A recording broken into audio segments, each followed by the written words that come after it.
नमस्कार बच्चों। तो हम लोग some basic concept of chemistry जो पढ़ रहे थे उसमें एक फर्स्ट लेक्चर हमने दे दिया था जिसमें बहुत सारे फिजिकल क्वांटिटी का वैल्यू दिए थे, और उसके बाद दूसरे लेक्चर में मैंने पढ़ाया था मैटर और एनर्जी के बारे में, यानी यूनिवर्स का क्लासिफिकेशन किए थे। इसके बाद तीसरा लेक्चर मैंने जो दिया था उसका ऑब्जेक्टिव क्वेश्चन दिया था। तो यह चौथा वीडियो है केमिस्ट्री का, और आज का जो टॉपिक है हम लोग पढ़ेंगे लॉ ऑफ केमिकल कॉम्बिनेशन। तो आप देखिए लॉ ऑफ केमिकल कॉम्बिनेशन में क्या क्या हमको पढ़ना है। तो लॉ ऑफ केमिकल कॉम्बिनेशन के 3 नियम हमारे सिलेबस में है जो एनसीईआरटी में दी हुई है, तो हम लोग एनसीईआरटी के अकॉर्डिंग चलेंगे। तो चलिए शुरुआत करते हैं। तो लॉ ऑफ केमिकल कॉम्बिनेशन, तो लॉ ऑफ केमिकल कॉम्बिनेशन जो है इसके 3 नियम हैं, और फर्स्ट है law of conservation of mass, law of conservation of मास। दूसरा है law of definite proportion, law of definite proportion, और इसको लॉ ऑफ कांस्टेंट प्रोपोर्शन भी कह सकते हैं, और यही लिख देते हैं और कांस्टेंट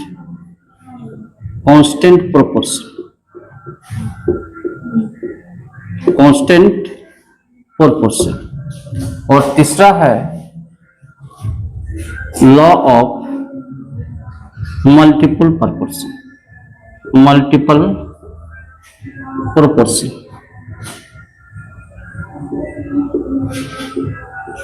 चलिए, तो ये रासायनिक संयोग के नियम हैं।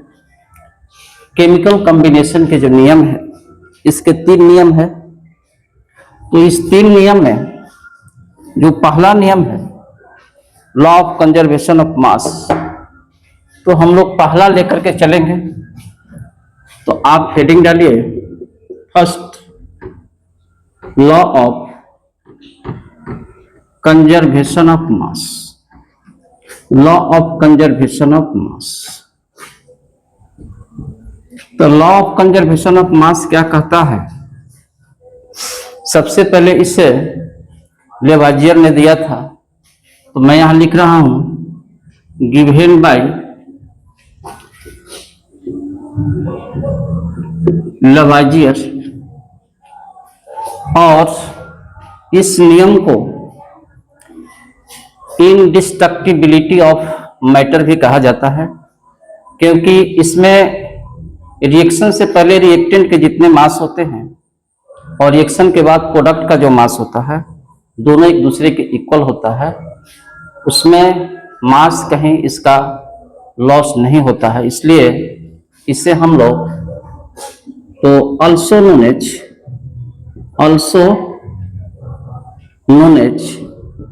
indestructibility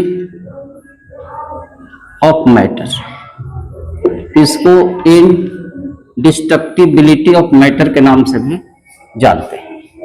समझिए बात को। अब ये नियम क्या कहता है? अब ये नियम ये कहता है कि total mass of reactant before the reaction and total mass of product after the end of reaction both are equal to each other and it remains same. The total mass of reactant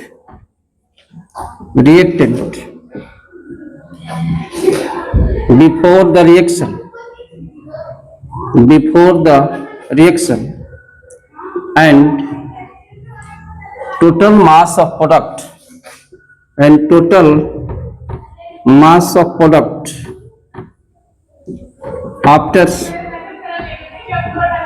after the end of reaction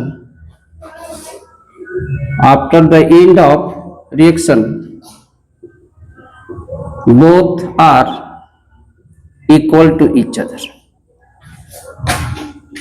equal to each other. और ये कब होगा? when reactant is completely consumed.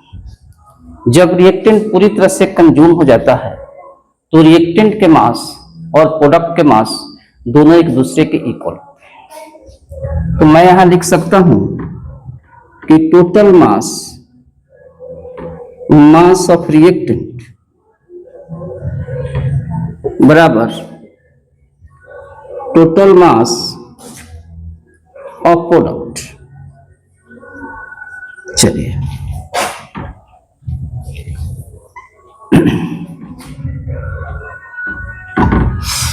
it occurs when reactant is completely consumed।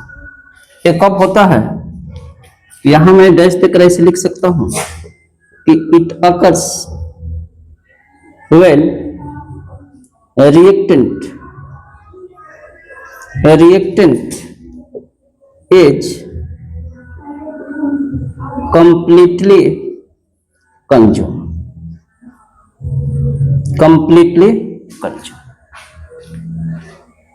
मान लिया जाए कि reactant पूरी तरह से कंज्यूम ना हो, तो उस केस में क्या होगा कि total mass of reactant equal to total mass of product plus mass of unreacted reactant. तो मैं इस बात को भी लिख सकता हूं, इसको नोट कीजिए, और आगे मैं ये बात लिख सकता हूं। चलिए लिखे, ठीक है। आइए, तो एक बात लिखा जा सकता है, ये बात कि when a reactant is not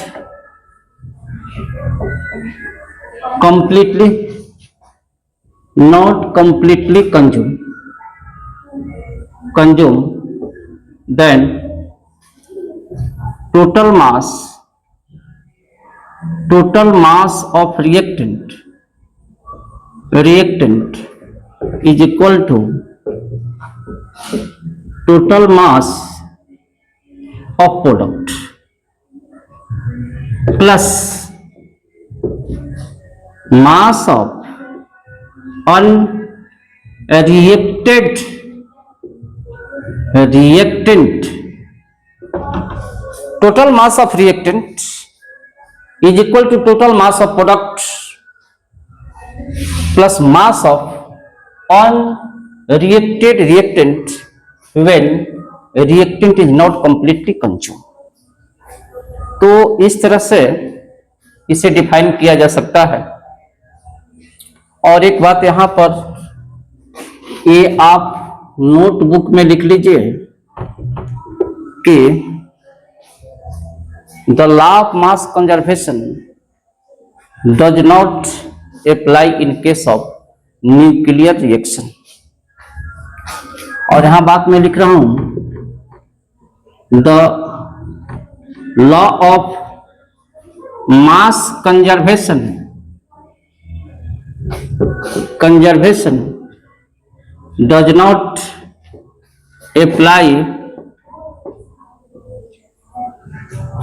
does not apply in nuclear reaction।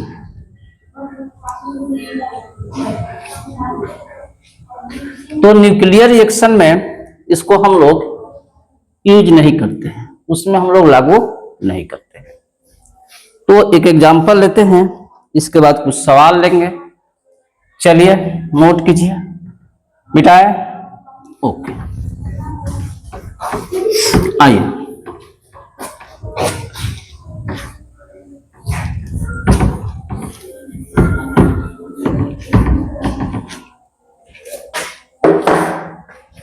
तो ये C+O2 जो CO2 है, तो ये रिएक्टेंट है प्रोडक्ट, तो इसका हो गया आपका 12 ग्राम और इसका हो गया 16 × 2, ये 32 ग्राम।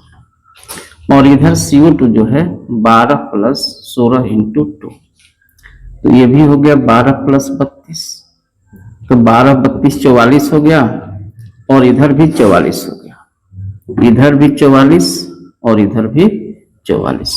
तो इसे कहते हैं लॉ ऑफ कंजर्वेशन ऑफ मास, मतलब किसका मास जो है कंजर्व रहेगा, रिएक्टेंट और प्रोडक्ट दोनों का, रिएक्शन से पहले भी और रिएक्टेंट और रिएक्शन के बाद भी जो प्रोडक्ट बनेगा दोनों का मास का होगा, कंजर्व रहेगा। तो इसे कहेंगे लॉ ऑफ कंजर्वेशन ऑफ मास। अब यहां से हम लोग कुछ न्यूमेरिकल देखेंगे। आइए इधर देखें।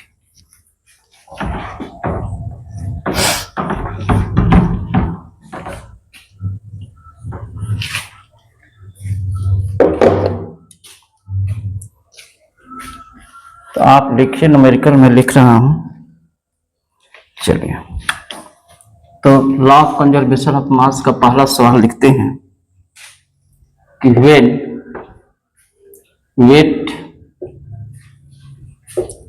weight of BaCl2 would react with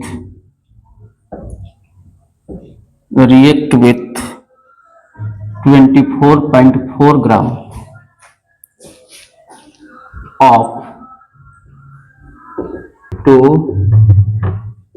produce 46.6 gram barium sulfate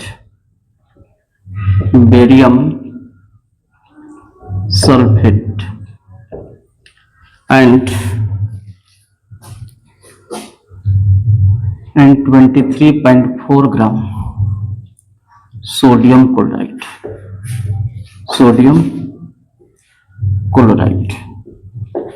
चलिए देखिए, तो लॉ ऑफ कंजर्वेशन ऑफ मास के नियमों का पालन करता है या नहीं करता। देखिए,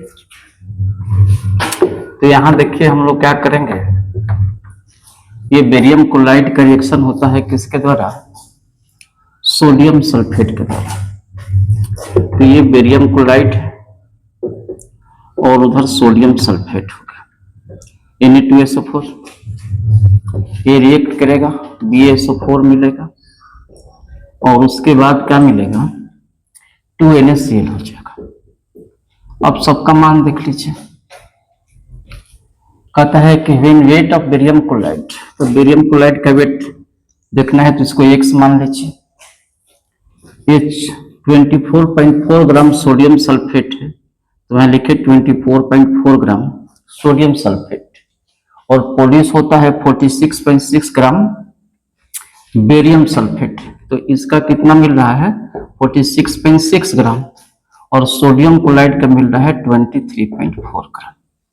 इन दोनों को ऐड कर दीजिए, यहाँ से x का मान निकाल लेंगे, तो जितना आएगा उतना इधर जोड़ेंगे, इधर जोड़ेंगे, दोनों बराबर हो जाएगा। तो लॉ ऑफ कंजर्वेशन ऑफ मास हो गया। इसको जोड़ दीजिए, ये टोटल कितना हो जाएगा, देखिए इधर ये 6 है और 4 है, तो ये हो जाएगा 6 4 10 के 0 हो जाएगा, और देखिए 6 और 3 9, 1 10 के 0, और 4 2 6 1 7, ये 70 हो जाएगा। इधर 70 ग्राम हो जाएगा और इधर हो जाएगा x प्लस 24.4 हो जाएगा। यहाँ लिखिए x प्लस 24.4 बराबर 70, इतना ग्राम, इसलिए x बराबर 70 माइनस 24.4 हो जाएगा। तो कितना हो जाएगा, ये हो जाएगा आपका 45.6। जोड़ लीजिए, 6 4 10, 5 4 9 1 10 के 0, 4 2 6 1 से, तो इतना ग्राम हो गया। तो लॉ ऑफ कंजर्वेशन ऑफ मास के नियमों का पालन करता है। चलिए आगे देखते हैं सवाल, और नोट कीजिए इसको। आइए दूसरा सवाल है, कहता है कि 10 ग्राम calcium carbonate on heating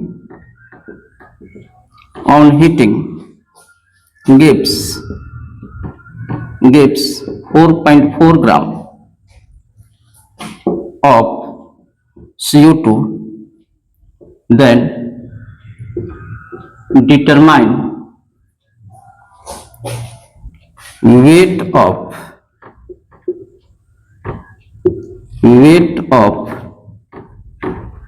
produce calcium oxide in quintal. Quintal में इसका वेट निकालना है। आइए देखते हैं कैसे बनेगा इस सवाल। ये कैल्शियम कार्बोनेट है और कितना दिया है 10 ग्राम। उसको हीट करने पर क्या दे रहा है 4.4 gram CO2। Then determine weight of produce calcium oxide.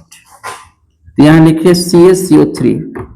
अब इसको हीट कर दिया, ये मिला हमको CaO प्लस CO2। तो इसका दिया है 10 ग्राम, इसका निकलना है, और इसका CO2 का वेट दिया है कितना 4.4 ग्राम। तो यहां देखिए 10 बराबर x प्लस 4.4, तो x बराबर कितना हो जाएगा, ये 10 माइनस 4.4 बराबर 5.6 ग्राम। तो ये तो ग्राम में हो गया, लेकिन हमको क्विंटल में निकालना है। आप जानते हैं कि एक क्विंटल में कितना होता है 100 kg। इसको ग्राम में चेंज कर लीजिए, 100 गुने 1000 ग्राम, 100 गुने 1000 ग्राम हो गया। ठीक है, आइए थोड़ा सा ऊपर मिटा रहे हैं। आइए देखिए इधर,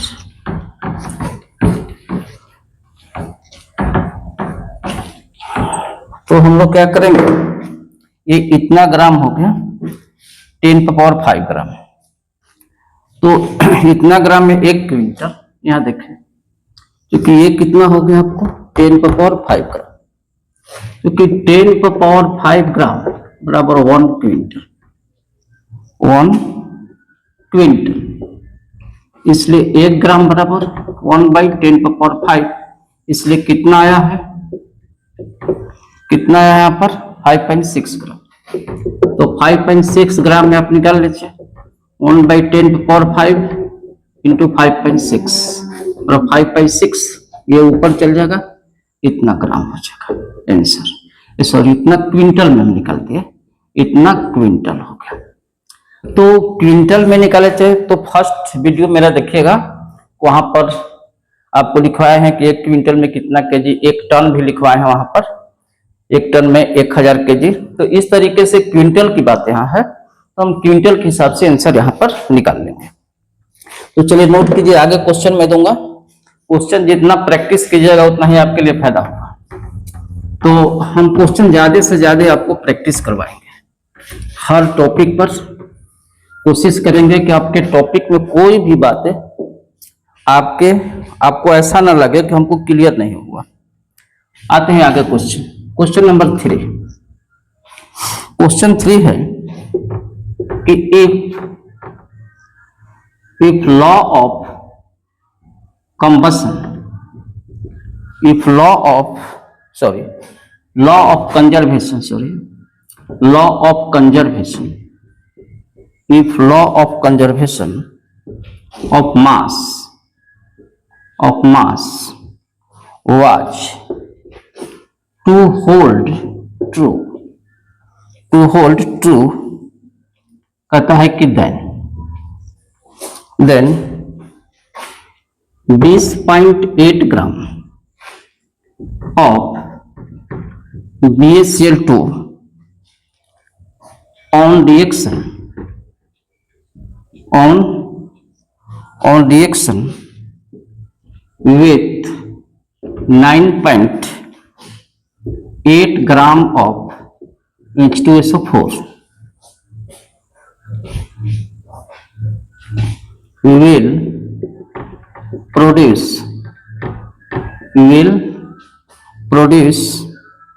7.3 gram HCl and BaSO4 will be।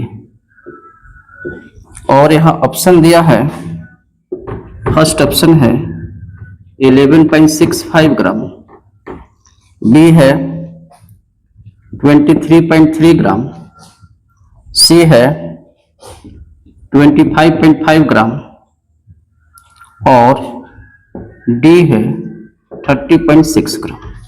चलिए क्वेश्चन नोट कीजिए। तो आइए हम क्वेश्चन पढ़ते हैं। क्या कह रहा है क्वेश्चन? कहता है कि law of conservation of mass, was to hold true. कहता है कि law of conservation of mass को अगर हम सही माने देखते हैं कि सही तरीके से लागू हो रहा है, होल्ड हो रहा, then 20.8 gram of BaCl2 on reaction with 9.8 gram of H2SO4। समझिए बात को, क्या कर रहा है क्वेश्चन कि इसको मिटा रहा है। यहां देखिए क्वेश्चन है कि लॉ ऑफ कंजर्वेशन ऑफ मास अगर होल्ड हो रहा है तो 20.8 ग्राम BaCl2। कहता है कि ये जो BaCl2 है उसको रिएक्शन कराते हैं H2SO4 से 98 पॉइंट, तो ये H2SO4 से मैंने रिएक्शन करा दिया। रिएक्शन के बाद कहता है कि 7.3 ग्राम HCl प्रोड्यूस हो रहा है एंड BaSO4, तो BaSO4 क्या होगा उसमें, तो यहां लिखते हैं BaSO4 प्लस 2HCl। ये रिएक्शन बैलेंस हो गया। तो बैलेंसिंग केमिकल रिएक्शन जो होता है also based on the mass of law of mass conservation. तो ये BaCl2 कितना है, ये 20.8 ग्राम है, ठीक है। 9.8 ग्राम H2SO4 है और 7.3 ग्राम HCl है, तो ये BaSO4 कितना हो जाएगा, इन दोनों को जोड़ करके इसको माइनस कर लीजिए, आंसर हो जाएगा। इन दोनों को जोड़ दीजिए, ये 8 कितना होगा, 8 दूनी 16 हो गया, और 9 1 10 के 0 हासिल 1 हो गया, 2 1 3 30.6 हो गया, और a कितना हो गया, ये दोनों जोड़िएगा, x प्लस 7.3 ग्राम, तो यहां से x निकाल लीजिए, 30.6 माइनस 7.3 ग्राम बराबर 23.3 ग्राम। इसमें देखिए 23.3 ग्राम जो है ये आंसर हो जाए। इस तरीके से हम लोग इसको टेकअप करेंगे। तो चलिए नोट कीजिए, आगे क्वेश्चन देंगे, नोट कीजिए इसको, तो चलिए नोट कीजिए, ठीक है। तब तक क्वेश्चन में लिख रहा हूं ऊपर। आइए देखिए क्वेश्चन नंबर 4। क्या 4 है कि 4.8 gram of KClO3 when heated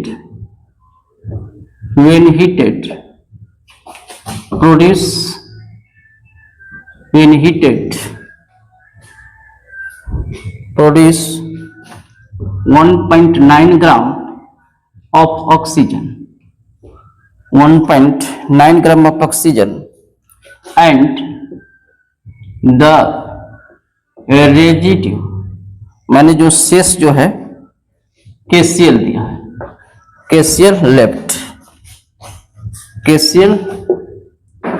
left behind 2.9 gram. which law of, कहता है कि which law of chemical combination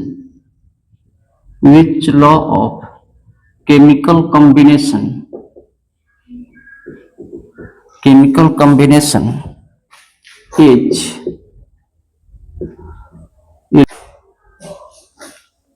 option की कोई जरूरत नहीं है, ये क्वेश्चन समझिए, इसको मिटा रहे हैं। ये किस प्रकार के नियम को पालन करता है।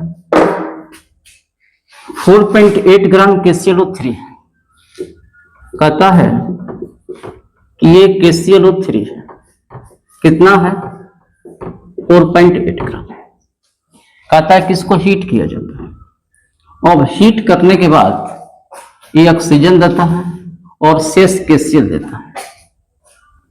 यहां KCl निकाल दीजिए और यहां ऑक्सीजन निकाल दीजिए, इसको बैलेंस कर दीजिए, यहां 2 कर दीजिए, यहां 2, और 3 में 6 ऑक्सीजन है तो 3 कर दीजिए। आइए देखिए, ये 4.8 ग्राम KClO3 है, 1.9 ग्राम कितना है ऑक्सीजन है, और शेष कहता है के सेल है, तो किस नियम को? अब इसमें x निकालिएगा तो ये दोनों जोड़िएगा तो इसके बराबर हो जाएगा, तो लॉ ऑफ कंजर्वेशन ऑफ मास हो जाएगा।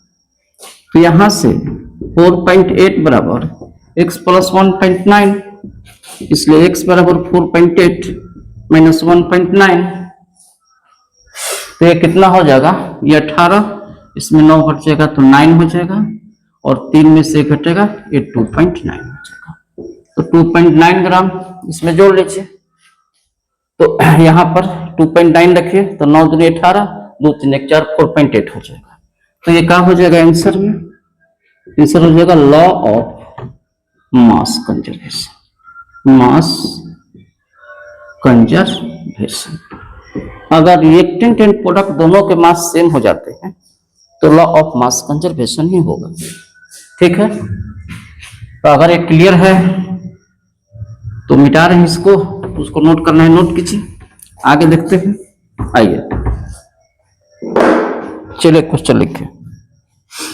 अगला क्वेश्चन है कि which of the following reaction, which of the following reaction illustrate the law of mass conservation, mass conservation। तो इसमें कौन मास कंजर्वेशन इसमें लागू होता है? ऑप्शन दिया है, यहां देखिए N2 प्लस H2, यहां NH3 दिया है। दूसरा यहां दिया है B4 9 plus helium 24 give rise to C6 12 plus neutron निकल रहा है। और तीसरा इसमें C दिया है कि AgNO3 सिल्वर नाइट्रेट को सोडियम क्लोराइड से रिएक्शन करा रहे हैं, तो ये सोडियम नाइट्रेट और AgCl मिल जाएगा, AgCl प्लस सोडियम नाइट्रेट। और D में दिया है all of this, all of this. तो बताइए इसमें कौन होगा? क्वेश्चन पढ़िए। कहता है कि लॉ ऑफ मास कंजर्वेशन के हिसाब से इसमें कौन सही है? फर्स्ट देखिए N2 प्लस H2, यहां देखिए 2NH3 हो जाएगा, तो रिएक्शन अनबैलेंस है। और हम लोग लॉ ऑफ मास कंजर्वेशन में बैलेंस केमिकल रिएक्शन का ध्यान करेंगे। यहां देखिए ये न्यूक्लियर रिएक्शन पर आधारित है, और लॉ ऑफ मास कंजर्वेशन में न्यूक्लियर रिएक्शन का ध्यान हम लोग नहीं करते। तीसरी बात यहां देखिए ये रिएक्शन बैलेंस भी है, और इसका वेट और इसका वेट अगर ऐड करेंगे तो इसके बराबर हो जाएगा। तो पहले ऐसे केसों में आप वेट मत देखिएगा, आप एक बैलेंस केमिकल रिएक्शन देखिएगा। अगर रिएक्शन दोनों तरफ बैलेंस है, पहले देखना है कि न्यूक्लियर रिएक्शन है तो उसको छोड़ देना है। दूसरा देखिएगा कि कोई अनबैलेंस रिएक्शन है तो उसको छोड़ देना है। तीसरा देखिएगा कि रिएक्शन अगर बैलेंस है तो ये फिक्स है कि इधर का मास और इधर का मास सेम होगा, तो फिर आपको आगे देखने की कोई जरूरत नहीं है। ये नहीं कि इसका मास जोड़ना शुरू कर दीजिए, टाइम लॉस। तो मैं एक लाइन यहां लिख रहा हूं कि बैलेंस केमिकल रिएक्शन जो है, balance chemical reaction law of mass conservation के अंदर ही आता है। तो the balance chemical reaction, the balance chemical reaction, chemical reaction, the balanced chemical reaction involves in the law of mass conservation, mass conservation। तो law of mass conservation में हम लोग balance chemical reaction को शामिल करते हैं, तो इसके हिसाब से सी आंसर होगा। नोट कीजिए, आगे चलते हैं। आइए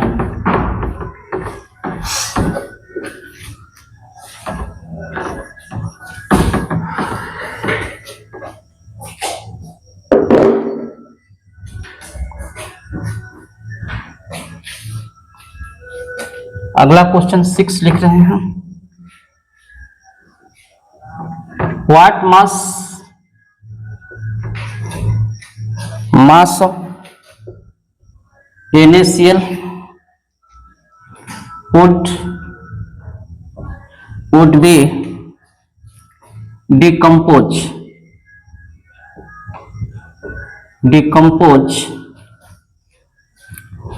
by 98 gram H2SO4 if 120 gram of NaHSO4 and 27.5 gram of HCl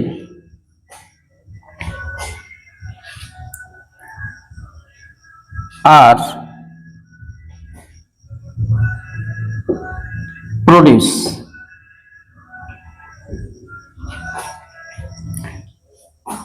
in a reaction.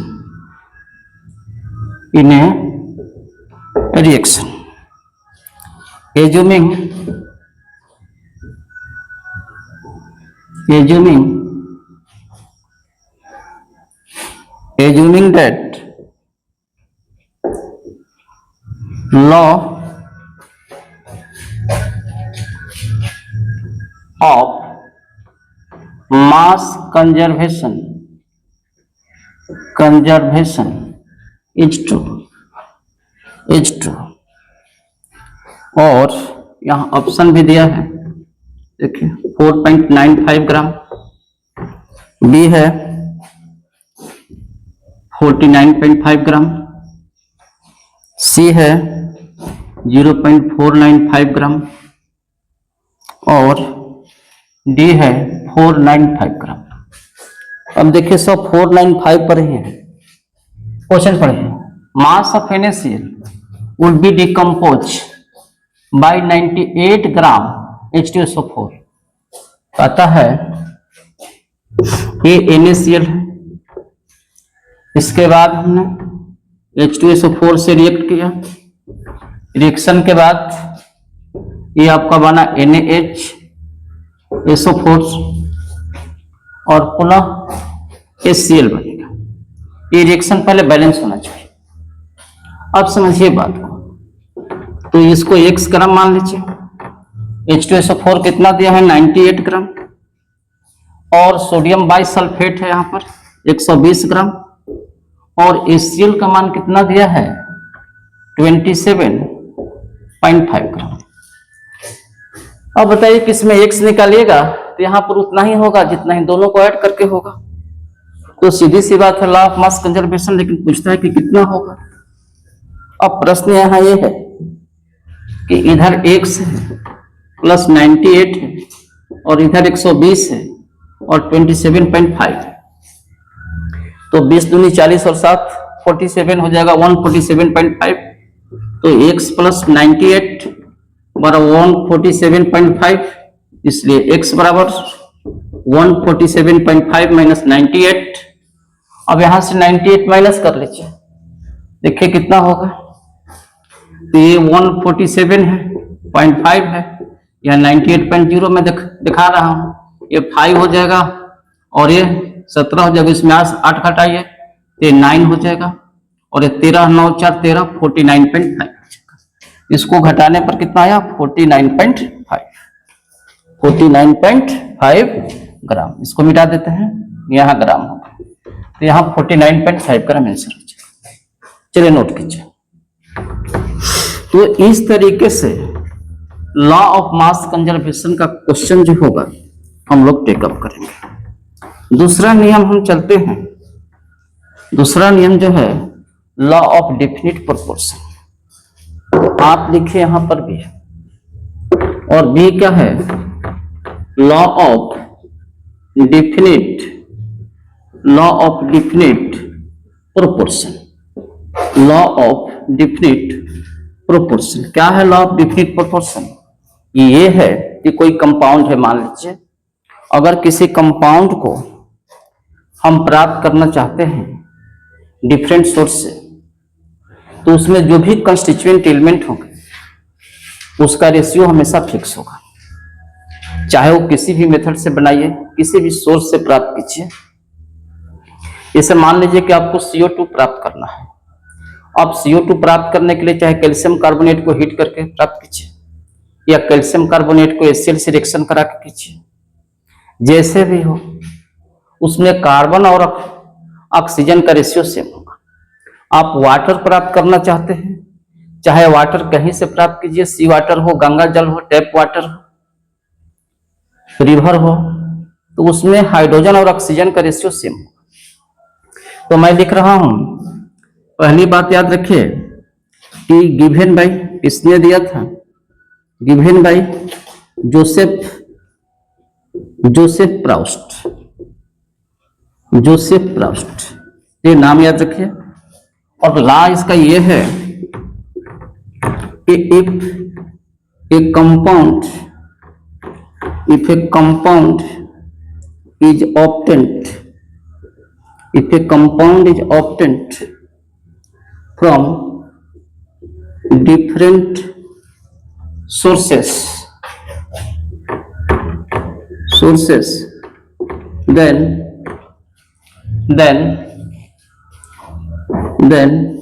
the constituent element present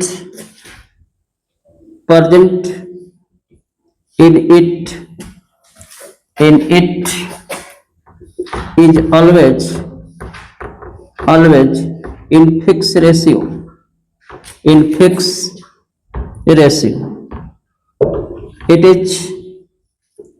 It is not depend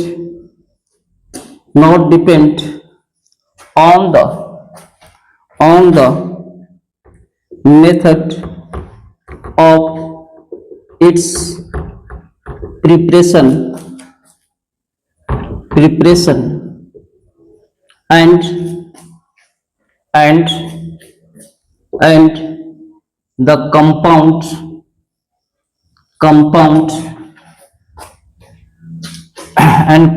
and it is not depend on the method of preparation and the compound which is obtained from, and कहता है कि इस, फिर से देखिए, if A compound is obtained from different sources, अलग अलग source से अगर किसी कंपाउंड को प्राप्त करते हैं, then the constituent element present in it is always in fixed ratio. It is not depend on the method of its preparation and it has been, and the compound and the compound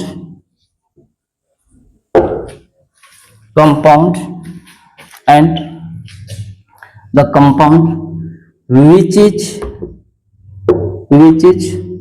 obtained from any source, obtained from sources. बात समझिए, कहता है कि अगर किसी compound को प्राप्त करते हैं डिफरेंट सोर्सेस से, then the constituent element present in it is always in fixed ratio. It is not depend on the method of its preparation and the compound it has been obtained. ऐसे भी लिख सकते हैं, and the compound which is obtained from sources, माने उस जिस source से प्राप्त हुआ उस पर भी निर्भर नहीं करता है, चाहे and the compound it has been obtained, ऐसे भी लिख सकते हैं। मेरे कहने का मतलब क्या है कि अगर किसी कंपाउंड को डिफरेंट सोर्स से प्राप्त करते हैं तो उसमें जो एलिमेंट पाए जाते हैं, जो कंस्टिट्यूएंट एलिमेंट है, और उनके किस तरीके से आपने बनाया है उस कंपाउंड को, उस मेथड पर निर्भर नहीं करता है। And the source it has been obtained, ऐसे भी लिख सकते हैं। एंड मैं थोड़ा सा इसको सुधार देता हूं, एंड द सोर्सेस लिखिए, source it has been obtained. अब बहुत अच्छा हो गया, चलिए वो भी ठीक था। बात एक है कि ये कहाँ से प्राप्त हुआ है या उसका सोर्स क्या है, इस पर निर्भर नहीं करता है। सिर्फ इतना समझिए कि जो कंपाउंड हमने हासिल किया है उसमें जो कंस्टिट्यूएंट एलिमेंट है उसका रेशियो हमेशा फिक्स होगा, इससे मतलब है। आइए इस बात को हम लोग एक एग्जाम्पल से समझते हैं। जैसे मान लिया जाए कि आपको वाटर प्राप्त करना है, और वाटर आप कहां से प्राप्त करते हैं? जैसे मान लीजिए कि H2 प्लस O2 आपने रिएक्शन कराया, H2O मिल गया, ठीक है। तो ये जो वाटर जो है, ये वाटर जो है आपने जो प्राप्त किया है, ये वाटर कहां से हो सकता है? ये सी वाटर हो सकता है, सी वाटर। ये रिवर वाटर हो सकता है, ये रिवर वाटर हो सकता है। ये टैप वाटर हो सकता है, टैप वाटर हो सकता है, या फिर गंगा जल भी हो सकता है, गंगा जल। मेरे कहने का मतलब है कि गंगा जल से प्राप्त किया हुआ वाटर, टैप वाटर से प्राप्त किया हुआ वाटर, रिवर से प्राप्त किया हुआ, या सी वाटर से, इसमें जो हाइड्रोजन और ऑक्सीजन का जो रेशियो है, ये मान लीजिए कि हाइड्रोजन है और यहां मान लीजिए कि ऑक्सीजन, तो ये हमेशा क्या होगा? 2:16। इसको हल करेंगे 1.8 हो जाएगा। तो हाइड्रोजन और ऑक्सीजन का रेशियो हमेशा फिक्स होगा। अब आप ये निर्भर नहीं करता है कि इसको कैसे तैयार किया है, H2O कहां से लाए हैं, उसके सोर्स पर निर्भर नहीं करता है, और न ही इसके मेथड ऑफ प्रिपरेशन पर निर्भर करता है। जो इसमें प्राप्त होगा, जो हासिल होगा, जो कंपाउंड हमको हासिल होगा, उसमें जो कंस्टिट्यूएंट एलिमेंट है उसका रेशियो फिक्स होना चाहिए, यही इसका है, यही इसका मतलब हुआ। तो लॉ ऑफ डिफिनिट प्रोपोर्शन या कांस्टेंट प्रोपोर्शन इस बात को इंडिकेट करता है कि किसी कंपाउंड को किसी भी सोर्स से प्राप्त कीजिए, किसी भी तरीके से बनाइए, लेकिन बनने के बाद जो आपको कंपाउंड जो प्राप्त होता है उसमें जो कंस्टिट्यूएंट एलिमेंट मिलते हैं उसका रेशियो फिक्स होगा, इसीलिए इसका नाम हुआ law of definite proportion. It is also known as constant proportion. लेकिन एक बात याद रखिए, अगर आप आइसोटोप का कंडीशन लेते हैं, ऑक्सीजन 16 होता है, ऑक्सीजन 18 भी होता है, तो आप मान लीजिए कि आइसोटोप का कंडीशन इसमें नहीं ले सकते हैं। This law is not apply in case of isotope. तो मैं इस बात को यहां लिखना चाहूंगा, क्या लिखूंगा मैं? यहां एनबी का एक पॉइंट लिखे, क्या चीज? कि this law is not applicable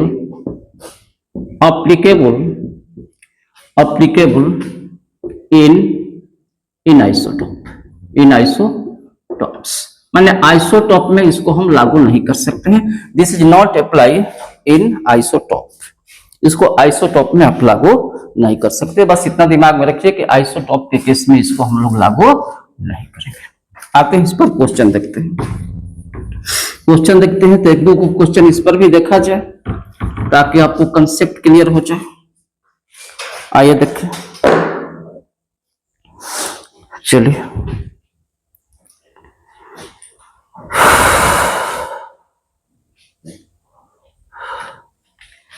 यहां देखें। एक क्वेश्चन है कि weight of copper oxide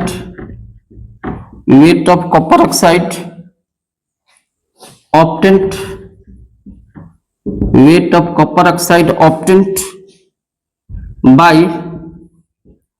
by treating 2.16 gram of metallic copper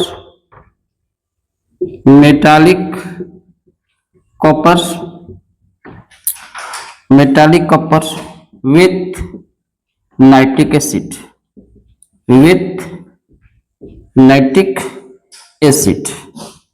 and subsequent ignition, कहता है कि कॉपर नाइट्रेट प्राप्त होता है, पुनः उसको हीट किया जाता है। वाच 2.70 ग्राम हमको प्राप्त हुआ। फिर कहता है in another experiment 1.15 gram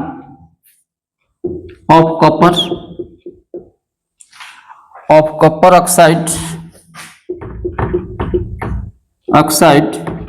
on reduction yield 0.92 gram of copper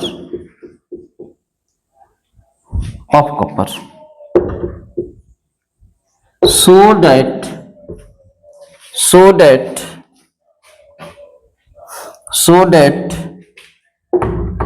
the result illustrate the law of constant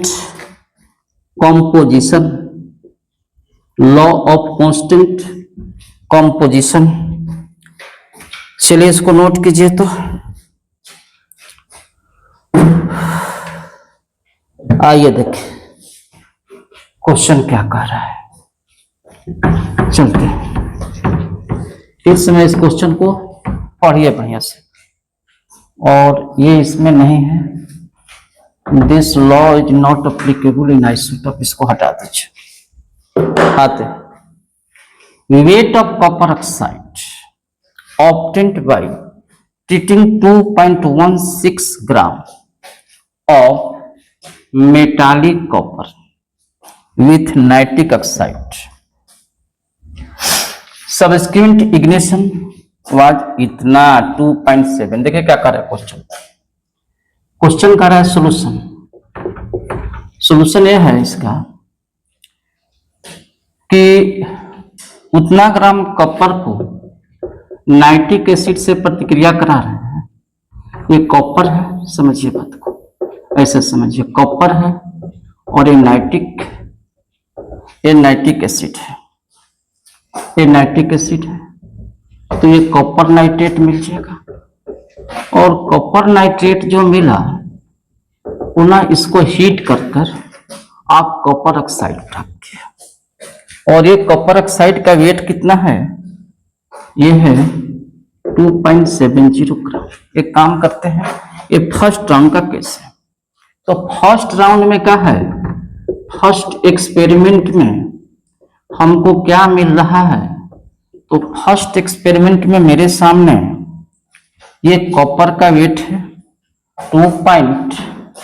ये कॉपर का वेट कितना है 2.16 ग्राम, और कॉपर ऑक्साइड का वेट कितना है 2.70 ग्राम।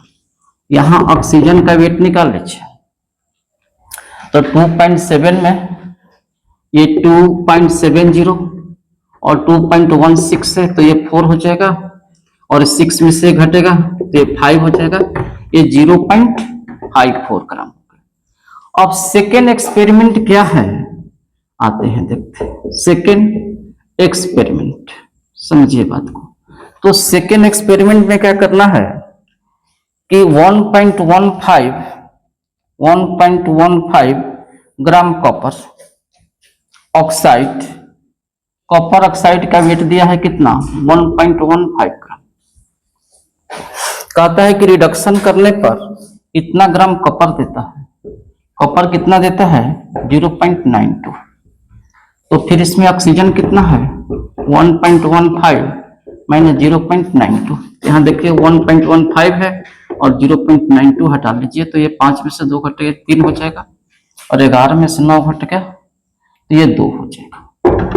चलिए 0.23, यहाँ लिखिए 0.23 ग्राम हो गया ऑक्सीजन। अब क्या करेंगे हम लोग, इसमें से किसी एक का वेट फिक्स कीजिए, किसी एक का वेट फिक्स। मेरे कहने का मतलब क्या है कि जैसे मान लीजिए कि एक कॉपर है और ये ऑक्सीजन, ठीक है। तो जैसे ऑक्सीजन और कॉपर का रेशियो यहाँ देखिए किस तरीके से निकालेंगे। जैसे मान लीजिए कि मैंने इस वेट को फिक्स कर रहा हूं, तो ये 0.54 है ऑक्सीजन का, और इसी से हम दोनों में डिवाइड कर देंगे। एक कॉपर है तो 1.6 और 0.5, तो ये तो 1 हो जाएगा, ये तो फिक्स। और इसको कटाइए, 4 को 16 लगभग 4 बार में कट जाएगा, 16 हो जाएगा, और 4 × 5 = 20 × 21, ये 4 बार में कट जाएगा, तो यहाँ 4 हो जाएगा, ये 4 बार में कट जाएगा। आइए अब इस केस में भी एक साइड में आप ले लीजिए, एक साइड में आप कॉपर और यहाँ ऑक्सीजन, इसमें भी क्या लिए हैं ऑक्सीजन, और पहले कॉपर ले लीजिए, उससे कोई मतलब नहीं है, चलिए ऑक्सीजन एक कॉपर ले लीजिए, उससे कोई दिक्कत नहीं। तो ये ऑक्सीजन है और एक कॉपर। आइए देखिए, तो इसमें ऑक्सीजन कितना है 0.23, ठीक है, और कॉपर कितना है 0.92। तो अगर ऑक्सीजन 0.1 को फिक्स किया है और कॉपर कितना है 0.92, यहाँ 0.23। अब इसको देखिए तो ये 4 बार में कट रहा है, 4 × 3 = 12, 4 × 8 = 9, तो ये 1 हो गया, ये 4 हो गया। तो ये जो हमारा 4 आ रहा है, ये 4 आ रहा है, ये दोनों रेशियो जो है, ये दोनों का रेशियो हमेशा फिक्स है। तो इसमें जो कॉन्स्टिट्यूएंट एलिमेंट जो कॉपर ऑक्साइड में कॉपर और ऑक्सीजन जो दिया हुआ है वो हमेशा फिक्स रेशियो में है। इसको परसेंटेज के रूप में भी निकालेंगे तो फिक्स रहेगा, या इस तरीके से ही निकाल लीजिएगा। जो भी कॉपर दिया है, कॉपर ऑक्साइड दिया, वहां से ऑक्सीजन निकाल लीजिए, एक को फिक्स करके माने एक, या ऐसा कीजिए जो सबसे कम है, जैसे ऑक्सीजन का है, इसमें ऑक्सीजन का है, तो ऑक्सीजन को जितना यहाँ मान दिया है उससे डिवाइड कर दीजिए, कम वाला में दोनों से डिवाइड कर दीजिए, और डिवाइड करने के बाद देखिए कि दोनों का मान फिक्स आ रहा है कि नहीं। यदि दोनों का मान फिक्स आता है तो लॉ ऑफ डेफिनिट प्रोपोर्शन के नियम को पालन करता है। इस तरह से कोई भी सवाल अगर ऐसा देता है तो आप इस तरीके से आप बना सकते हैं। तो उसमें क्या देखिएगा कि आपको 2 राउंड में क्वेश्चन होगा। तो फर्स्ट राउंड के केस में आप देख लीजिएगा, 2 एलिमेंट उसमें साइड कर देना है, इसमें 2 एलिमेंट साइड करके रेशियो निकालेंगे, तो अगर कांस्टेंट आता है रेशियो उसका तो समझिए कि फिक्स है। चलिए आइए हम लोग और चलिए आइए देखिए, तो अगला मैं क्वेश्चन इसमें दे रहा हूं लॉ ऑफ डेफिनिट प्रोपोर्शन का। लिखिए कि if water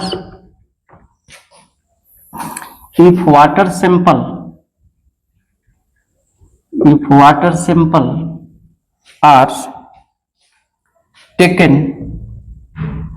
taken from sea, rivers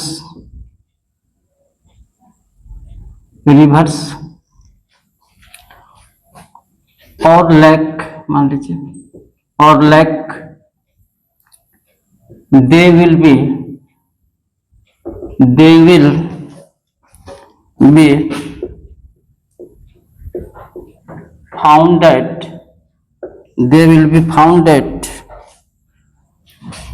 be founded to कर लीजिए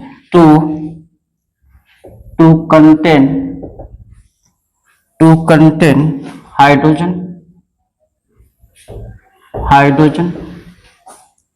and oxygen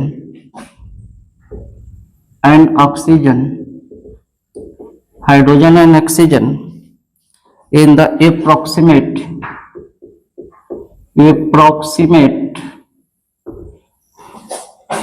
ratio of 1:8. This indicate the law of, क्या देखिए किस लॉ को इंडिकेट करता है, कहता है कि वाटर सैंपल को हम लोग प्राप्त करते हैं सी से, रिवर से, लेक से। They will be found to contain hydrogen and oxygen, और रेशियो है 1.8 में।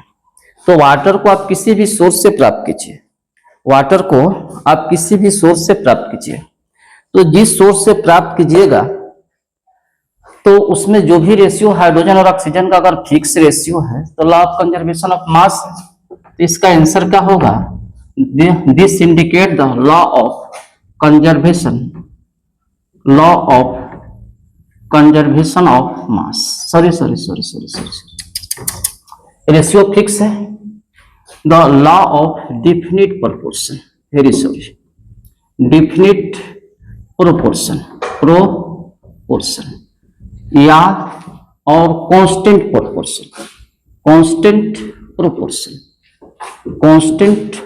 प्रोपोर्शन, ठीक है। अगर रेशियो फिक्स है तो कांस्टेंट है, तो कांस्टेंट के हिसाब से हम आंसर मारेंगे, कोई दिक्कत?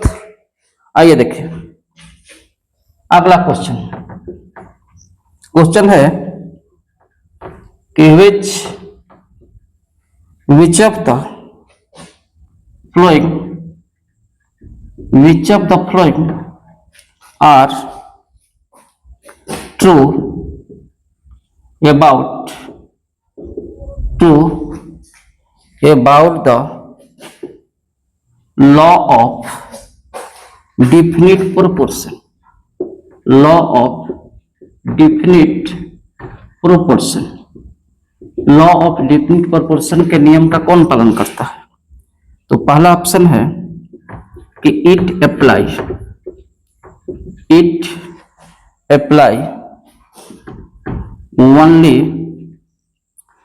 ओनली टू कंपाउंड, कहता है only to compounds made from non metal. पहला ऑप्शन है मेड फ्रॉम नॉन मेटल। दूसरा है the mass ratio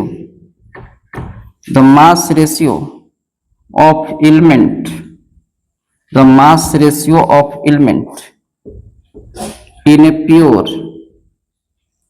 in a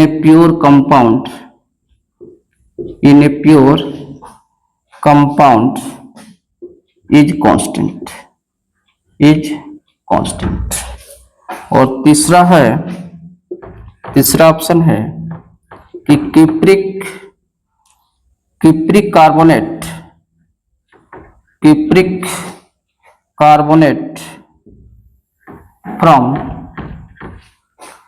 from any source will always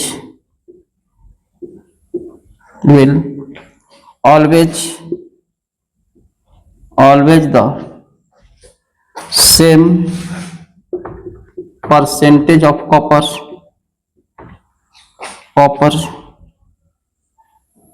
carbon and oxygen।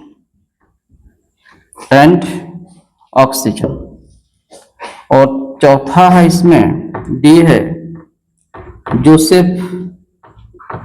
Joseph Proust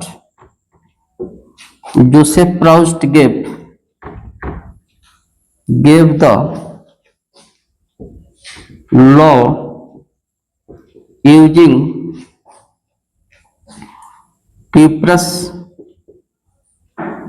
Cuprous chloride। चलिए इसमें क्या answer होगा, समझिए बात को। Which of the following are true about the law of definite proportion के लिए कौन सही है? It apply only to compound made up from non metal, कोई जरूरी नहीं है, ये तो बिल्कुल गलत है। The mass ratio of element in a pure compound is constant, कहता है कि मास रेशियो उसका कांस्टेंट होना चाहिए, और मास रेशियो बिल्कुल कांस्टेंट होना तो चाहिए, क्योंकि जो भी हमको प्राप्त होगा उसका रेशियो तो फिक्स होता है। बाकी ये देखिए cupric carbonate from any source, कहता है cupric carbonate from any source will always the same percentage of carbon, copper, carbon and oxygen. चलिए कहता है कि percentage of carbon, copper, carbon और ऑक्सीजन का परसेंटेज सेम। दूसरी बात कहता है कि Joseph Proust gave the law using cupric chloride, ठीक है। तो सुनो देखो, इसमें आंसर ये होगा the mass ratio of element in a pure compound is constant. ऐसे जोसेफ प्राउस्ट जो थे क्रिप्टी कार्बोनेट पर वर्क किए थे, बात सही है, और उसमें same percentage of carbon, copper, carbon and oxygen. लेकिन यहां देखिए लिखता है the mass ratio of element in a pure compound is constant. वो मास का रेशियो कांस्टेंट होगा। तो आप बी पर ही टिक मारिएगा इस सवाल में, ये बी इसका आंसर होगा। तो इस तरीके से हम लोग लॉ ऑफ डिफिनिट प्रोपोर्शन पढ़ लिए, और लास्ट एक है लॉ ऑफ मल्टीपल प्रोपोर्शन। तो आते हैं उसको भी हम लेकर चलते हैं। तो तीसरा मेरे सामने क्या है कि लॉ ऑफ मल्टीपल प्रोपोर्शन। इसको नोट कर लीजिएगा, आगे बढ़ते हैं। चलिए आगे। तो लॉ ऑफ मल्टीपल प्रोपोर्शन क्या होता है भाई कि मल्टीपल माने बहुत सारा, law of multiple, law of multiple proportion. Law of multiple proportion क्या होता है, जॉन डाल्टन का दिया हुआ है। तो आप लिखिए गिवन बाय जॉन डाल्टन। चलिए ठीक है, जॉन डाल्टन ने दिया था। क्या उन्होंने कहा था कि if two element combine together to form more than two compound, then definite, या फिर ऐसे कह सकते हैं कि different mass of one element which combine with a fix mass of another element always pair in a simple ratio.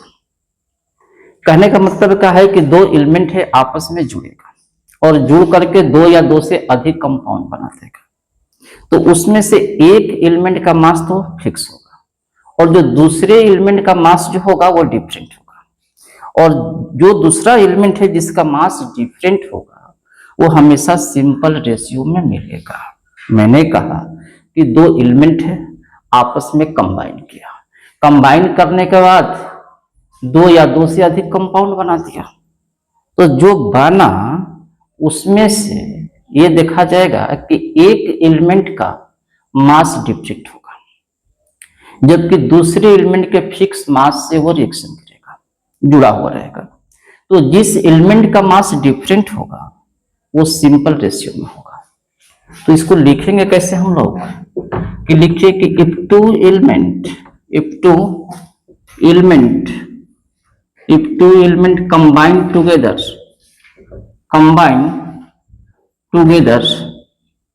To form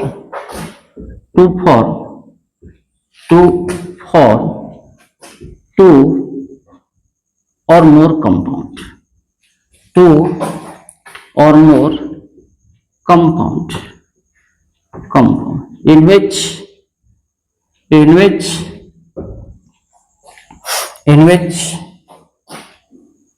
one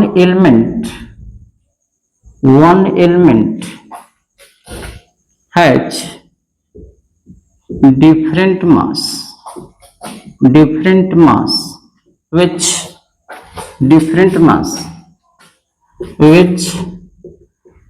combine with fixed mass of another element always bears a simple ratio।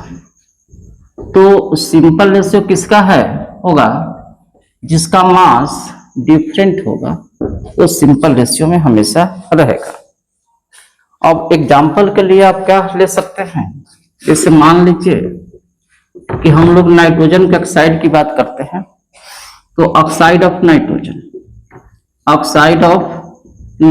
की बात करते हैं।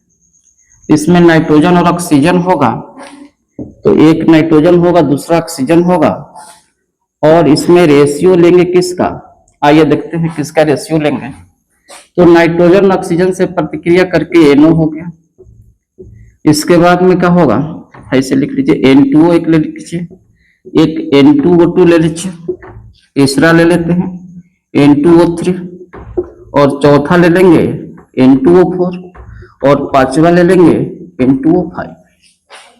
Nitrous oxide, nitrogen ए dioxide में आ गया, trioxide में हो गया, tetra में, पेंटा में। आइए समझिए, इसमें जो नाइट्रोजन है इसका 14 होता है, तो 14 दूनी 28 और इधर वो ऑक्सीजन का 16, फिर 28, ये 16 दूनी 32, फिर 28, 16 48, पुनः 28 और ये 16 के 64 और पुनः 28 और ये 80। तो ये तो फिक्स है, एक एलिमेंट का मास फिक्स है और एक एलिमेंट का मास डिफरेंट है। The mass of one element is different, which combined with fixed mass of another element always bear in simple ratio. Now here, ratio of oxygen. Now ये 16 16 दूनी 32, 16 48 और 64 5। तो इस तरह से जो ऑक्सीजन का यहाँ रेशियो मिल रहा है वो सिंपल रेशियो में मिल रहा है और इसी को कहते हैं लॉ ऑफ मल्टीपल प्रोपोर्शन। तो इसको नोट कीजिए, ये दो एलिमेंट है, आपस में कंबाइन किया, अलग अलग कंपाउंड बनाया और इसमें क्या देख रहे हैं कि एक एलिमेंट का मास क्या है, डिफरेंट है, जो दूसरे एलिमेंट के फिक्स मास से कंबाइन हो रहा है। तो जिस एलिमेंट का मास डिफरेंट है वो हमेशा सिंपल रेशियो में होगा। क्लियर हुआ? आइए दूसरा एग्जांपल लेते हैं। चलिए आइए, तो दूसरा एग्जांपल हम लोग क्या ले सकते हैं, जिससे मान लिया जाए कि हम दूसरा एग्जांपल लेते हैं कि हाइड्रोजन एंड ऑक्सीजन आपस में कंबाइन करेगा, तो कंबाइन करने के बाद या तो H2O बना सकता है या H2O2 बना सकता है। अब इसमें क्या देख रहे हैं कि हाइड्रोजन में हमारा क्या है कि 2.16 होगा और यहाँ क्या है 2.16 दूनी 32 हो जाएगा। तो देखिए यहाँ पर हाइड्रोजन का मास फिक्स है लेकिन ऑक्सीजन का मास डिफरेंट है।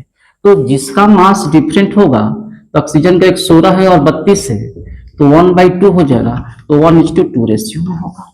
तो ये सिंपल रेशियो में होगा। आइए तीसरा एग्जांपल लेते हैं। मान लीजिए कि सल्फर एंड ऑक्सीजन के बीच अगर रिएक्शन होता है तो एक SO2 मिल सकता है और दूसरा SO3 मिल सकता है। तो इस केस में हम लोग क्या देख रहे हैं कि ये सल्फर होता है तो सल्फर का 32 होता है, तो 32 और ऑक्सीजन 2 है, तो 16 दूनी 32 इसका भी हो जाएगा। लेकिन यहाँ देखिए 32 हो जाएगा और ऑक्सीजन 16 48 48 हो जाएगा। तो यहाँ रेशियो इस ऑक्सीजन और इस ऑक्सीजन में दोनों का डिफरेंट है, लेकिन यहाँ पर दोनों के केस में सल्फर का जो मास जो है फिक्स है लेकिन ऑक्सीजन का मास डिफरेंट है। नाउ जिसका मास डिफरेंट है अगर उसका हम रेशियो लेते हैं तो 32/48 32/48 हो जाएगा, ये 2/3 हो जाएगा, रेशियो कितना हो जाएगा 2:3। तो इस तरीके से अगर दो एलिमेंट आपस में कंबाइन करते हैं और कंबाइन करने के बाद दो या दो से अधिक कंपाउंड बनाते हैं तो उसमें से एक एलिमेंट का मास डिफरेंट होगा और जिस एलिमेंट का मास डिफरेंट होगा अगर दूसरा कोई एलिमेंट उसमें शामिल है तो उसके फिक्स मास होंगे, उसके फिक्स मास से कंबाइन करेगा। तो जिस एलिमेंट का मास डिफरेंट है वो हमेशा सिंपल रेशियो में होगा और इसी नियम को हम लोग क्या कहते हैं, लॉ ऑफ मल्टीपल प्रोपोर्शन। तो लॉ ऑफ मल्टीपल प्रोपोर्शन के कुछ क्वेश्चन हम लोग अभी देखेंगे। ये तो क्लियर हो गया। आइए एक दो क्वेश्चन देखते हैं, इसके बाद ये खत्म हो जाएगा आपका। तो आते हैं, चलिए आइए क्वेश्चन देखते हैं लॉ ऑफ मल्टीपल प्रोपोर्शन का। ठीक है, चलिए नोट कीजिए, आते हैं। तो लॉ ऑफ मल्टीपल प्रोपोर्शन, ठीक, चलिए क्वेश्चन लिखे तो समझा जाए इसको कि ए एंड बी कंबाइन। देखिए इधर कि A and B combine to form 4 compound. कौन कौन 4 कंपाउंड है? P, Q, R, S। आइए देखिए इधर क्वेश्चन है 0.6 ग्राम ए प्लस 0.8 ग्राम बी और ये दे रहा है 1.4 gram of B, equation first. दूसरा है 9 ग्राम ए प्लस 24 ग्राम बी और ये दे रहा है 33 ग्राम क्यू, ये दूसरा इक्वेशन है। और यहां देखिए 40 ग्राम ए प्लस 160 ग्राम बी, यहां हो जाएगा 200 ग्राम ऑफ आर, इक्वेशन 3 है। और फिर यहां देखिए 18 ग्राम ए प्लस 93.6 ग्राम बी, ये दे रहा है 111.6 ग्राम ऑफ एस। तो कहता है कि शो द डाटा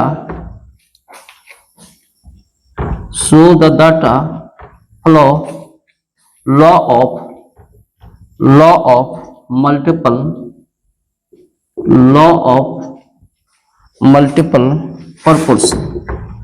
प्रोपोर्शन, ये क्या लॉ ऑफ मल्टीपल प्रोपोर्शन के नियमों का पालन करता है या नहीं करता है। आइए देखिए कैसे हम लोग इसको हल करेंगे।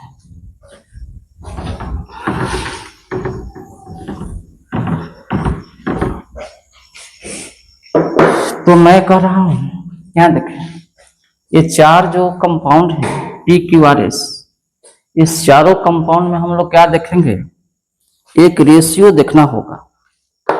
क्या एक को फिक्स तो करना होगा, एक को फिक्स कीजिए, कहता है कि एक का मास फिक्स होता है जबकि दूसरे के डिफरेंट मास के साथ रिएक्शन करता है, यही इसका नियम है। तो कोई भी एक फिक्स करना होगा। मान लीजिए कि ए का हमने 1 ग्राम फिक्स कर लिया। अब 1 ग्राम अगर हमने आपको फिक्स कर लिया है तो कहने का मतलब क्या है, कहने का मतलब ये है कि हम यहां क्या देख रहे हैं कि पी के केस में हम लोग क्या देख रहे हैं, यहां देखिए समझिए पी के केस में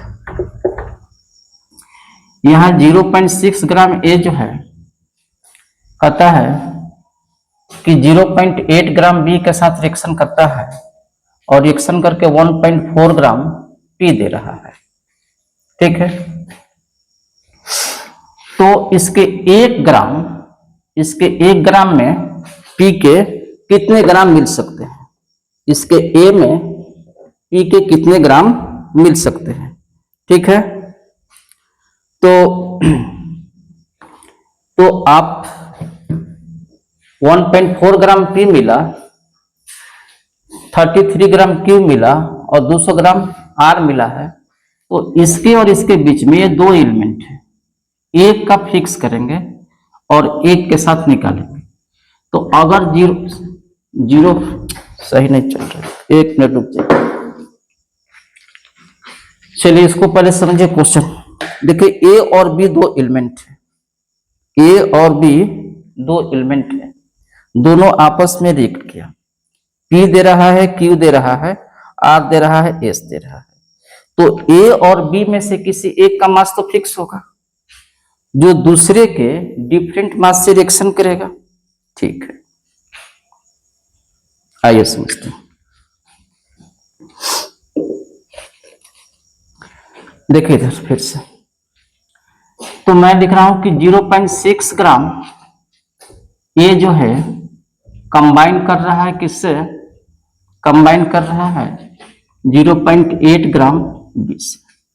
तो मैंने ए को फिक्स किया है, तो 1 ग्राम पर आपको निकाल लीजिए, तो 0.8 बटा 0.6 हो जाएगा। तो ये हो जाएगा आपका कितना, 2 3 6 4/3 हो जाएगा। ये 1.33 आ गया, एक का तो 1.33 आ गया, ठीक है, इतना ग्राम आ गया। दूसरे केस में आइए, एक की वाला कहानी में आइए।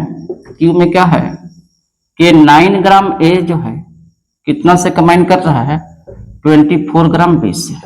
इसमें भी एक माने हैं तो यहाँ एक लेकर चलेंगे, फिक्स करेंगे, एक को फिक्स करना है।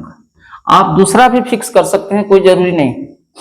ये 24 बटा में 9 हो जाएगा और ये कटेगा तो कटा ही है, ये 9 दूनी 18 तो कटेगा, 18 होगा, 18 दो 20, 20 से 4 24 से 6 हो जाएगा, 9 6 54, 2.66 हो गया, ये 2.6 हो गया। तीसरा ये, और तीसरी कहानी क्या है इसमें, तो तीसरी कहानी ये है इसमें 40 ग्राम है, इस केस में आर वाला में, तो ये 40 ग्राम ए है और ये 160 ग्राम बी से कंबाइन करता है। इसको फिक्स माने हैं तो 1 ग्राम लिए हैं फिक्स, 1 ग्राम 2 ग्राम आपको जो इच्छा है ले सकते हैं, कोई जरूरी नहीं है कि 1 ग्राम ही लें। तो किसी को लेंगे तो सबके लिए तो एक सेम रह रहा है, ये 4 0 से 0 मर गया, 4 चौका 16, ये 4 ग्राम हो गया। अब चौथा हमारे सामने क्या है कि 18 ग्राम है और 93.6 है, तो यहां पर एस के लिए कहानी क्या है कि 18 ग्राम ए जो है वो कंबाइन करता है 93.6 ग्राम से, इसलिए इसका 1 ग्राम कितना हो जाएगा 93.6 बटा में 18, तो कितना हो जाएगा 18 5 90, 5 और ये 3 बच गया, 36 होगा, 18 दूनी 36, तो 5.2 हो गया। अब मेरे कहने का मतलब क्या है, अगर ये 5.2 हो गया तो यहां समझिए बात को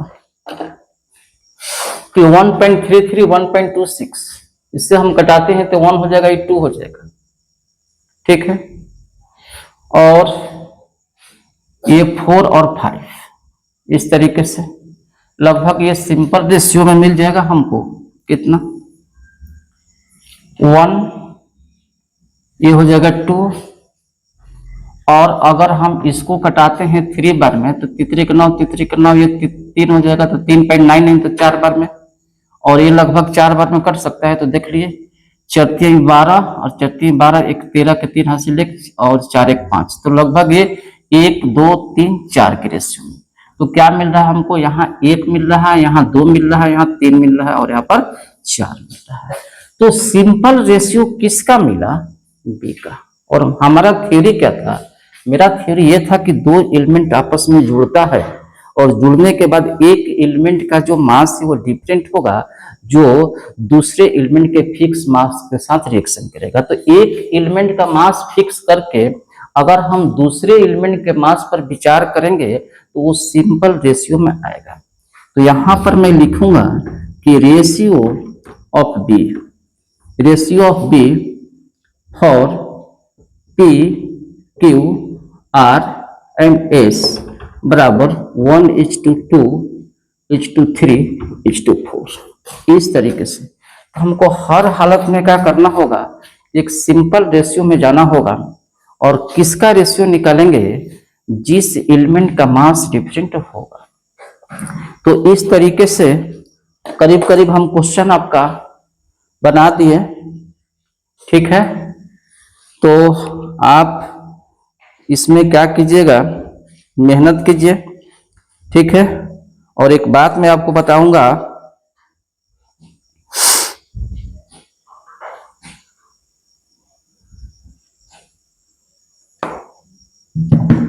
कि लगभग क्वेश्चन मैं बना दिया, और भी क्वेश्चन आप गाइड में हो सकता है तो उसको बनाइएगा, देखिएगा, अपने तरफ से पूरा कर चुका हूं।